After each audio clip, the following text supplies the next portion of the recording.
Então, Toninho do Diabo é figura, maluco, doido, louco. Uma coisa que me deixa curioso do que você falou no início da conversa é as paradas das magias.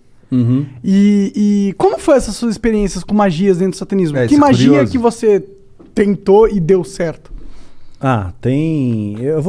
Eu não posso ensinar magia. Não aqui, ensina. mas eu vou não precisa ensinar. Fala como... Até porque essa porra deve ser super complexa. Não eu ia fazer sem querer uma hora na minha vida. Não, tem as mais simples. É que nem fazer mágica, tá?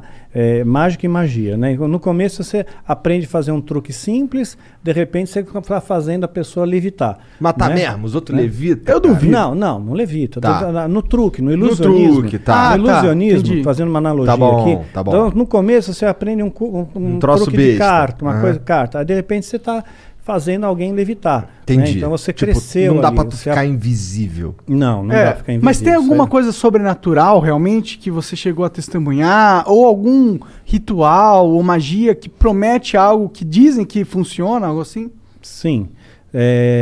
Muitas vezes eu lançava feitiço contra líderes religiosos, né? Porque eu não ia com a cara deles. Eu considerava eles meus inimigos, né? Na minha cabeça, né? Eu já estava doutrinado ali. Então, acalhava da pessoa, de repente, eu lançava um feitiço, a pessoa ficava doente muito doente mesmo.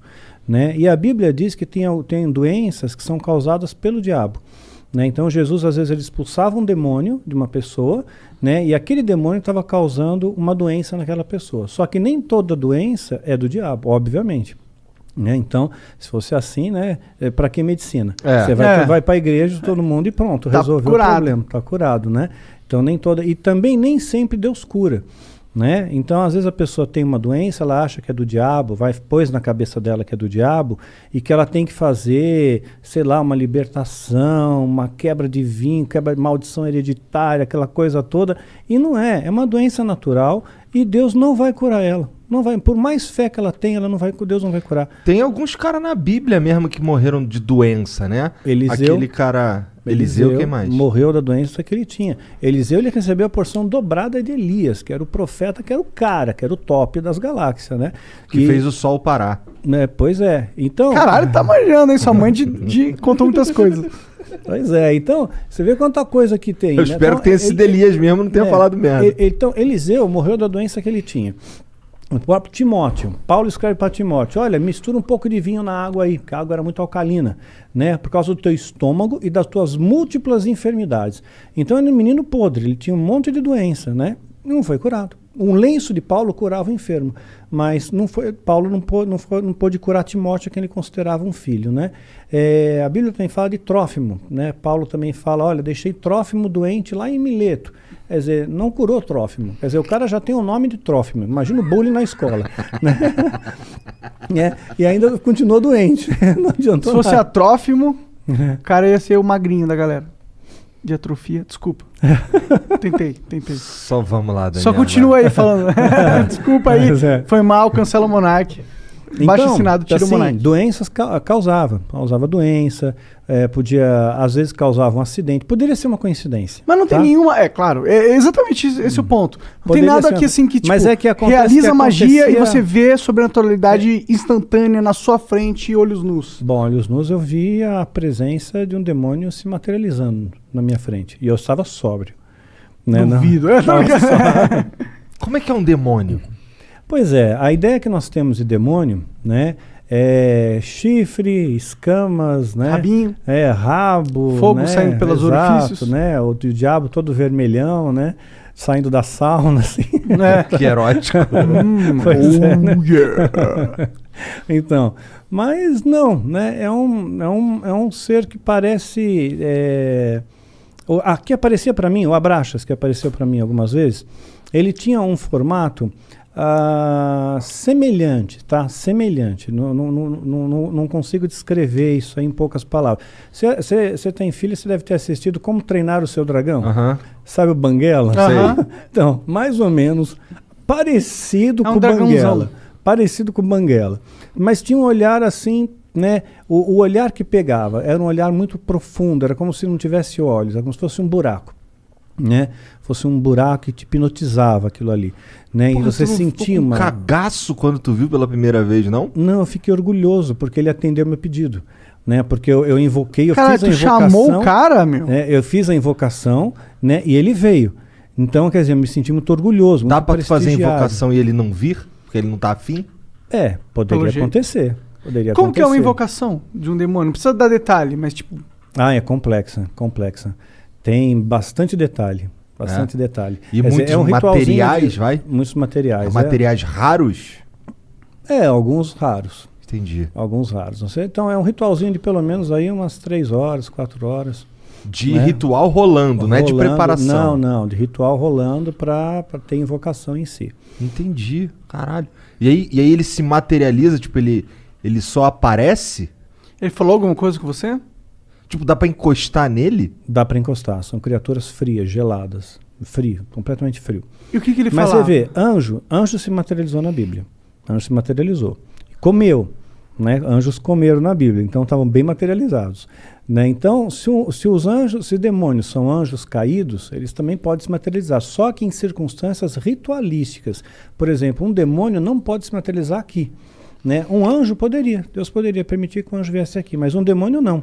Só dentro de um sistema ritual, tem que ter um ritual para ele vir. Tem que ser tudo bem preparado. Por quê? Eles estão aprisionados, de certa forma? Estão aprisionados, sim, eles são limitados. Né? Eles não podem fazer o que eles querem também da Veneta, né? Eles têm as suas fronteiras de ação. Por exemplo, eles não podem tocar num cristão verdadeiro. Né? Verdadeiro não pode, a não ser que Deus permita, no caso de Jó. Né? Então Satanás pediu para tocar, tocou e Jó não blasfemou contra Deus. Jó foi um cara que se fudeu pra cacete, né? Muito, se lascou pra caramba. Ficou doente, tudo, né? Ficou doente, perdeu dinheiro, família, tudo. Morreu todo mundo, ele ficou sozinho. E mesmo raspava assim, as pereba com telha, exato, né? com telha, exatamente.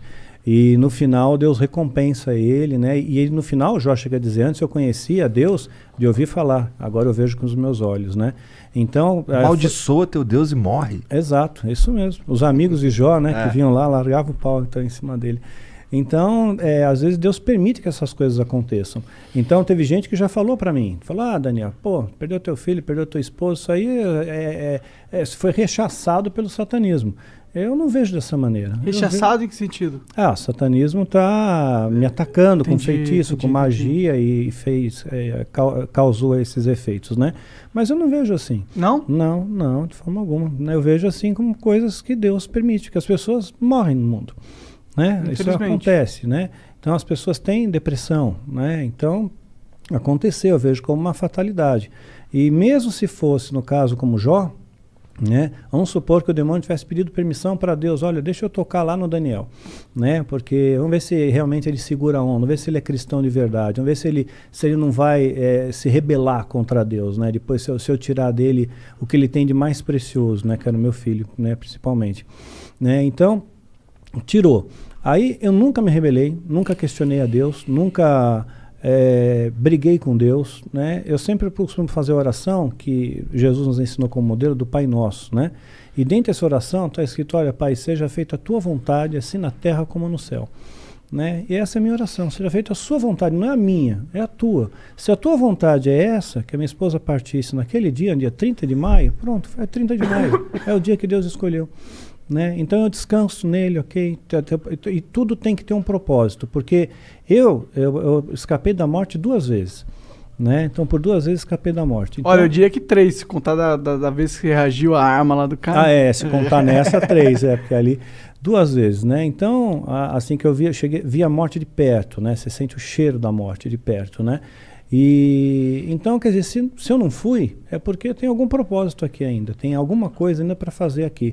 E quando terminar esse propósito, aí Deus me leva. Era alguma coisa ligada a esse assunto de satanismo e tal, que tu quase morreu, ou não tinha nada a ver? Não. Teve uma das ocasiões, por exemplo, foi no ano passado, né? Eu estava foi dia 30 de novembro do ano passado, ia entrar dezembro foi o mês que meu filho partiu, né, dia 22 de dezembro, então eu estava muito angustiado com aquele negócio, poxa, vai entrar dezembro, mais um Natal, mais um final de ano, aí eu tomei um monte de comprimido para dormir, eu só queria dormir, eu não quis matar, né, meu interesse não era morrer, só que eu acabei aspirando, e tive uma pneumonia aspirativa e entrei em coma profundo, né? Caralho. Pois é, fiquei 22 horas em coma profundo, entubado, acordei entubado no hospital, Caralho. assim. Então, ali Você foi você dormir sente- na tua cama e acordou entubado. Acordei entubado.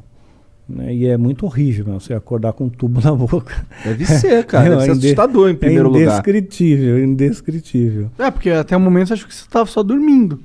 Pois é, eu tava dormindo de boa, a gente se acorda, tubo na boca, né? Um ambiente diferente, onde eu tô, quem sou eu, né? Que doideira. É.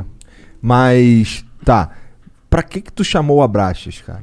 Então, eu queria testar o ritual de invocação. Porque se eu conseguisse que ele aparecesse, eu ganharia méritos dentro da Irmandade. Tinha alguém testemunhando ali? Não tinha. Não tinha, mas a minha palavra valia porque supostamente esse demônio validaria essa palavra, né, para o sumo sacerdote. Né? Então eu fiquei muito orgulhoso com aquilo.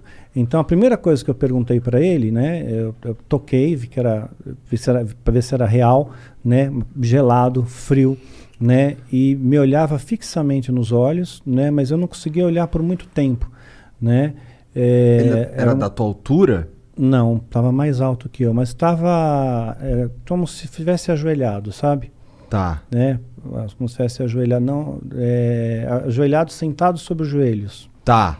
Ele tinha quatro membros? Sim. Assim, o Banguela lá, ele não é bípede, mas ele era bípede? Sim, bípede. Entendi. Né? Sim, tinha pernas, braços, né? Sentou, né? Forte, braceletes que pareciam braceletes de ouro, era dourado, né? Não sei se de ouro de verdade, não. Tá. Né? Dá para morder assim, tipo assim. É para valer, né? E a única coisa que eu perguntei foi se os animais eles iam para o céu, né? Perguntei, os animais vão para o céu, né? Porque eu tinha essa preocupação, ou será que os animais vão para o inferno? O animal é bonzinho, ele não pode ir para o inferno. Então eles estão todos no céu, né? Eu só fiz essa pergunta, né? Sei lá, uma pergunta besta, né? Que veio na minha cabeça. Interessante a pergunta até. Mas eu fiquei no vácuo, eu não tomei resposta nenhuma e ele desapareceu. E lá ele, porra, tu me chamou pra isso, meu irmão? Caralho! Vai te tomar no cu, Porra! Eu queria a porra da tua alma, não quero só um quiz aqui, eu sou um dicionário Aurélio da divindade, pô.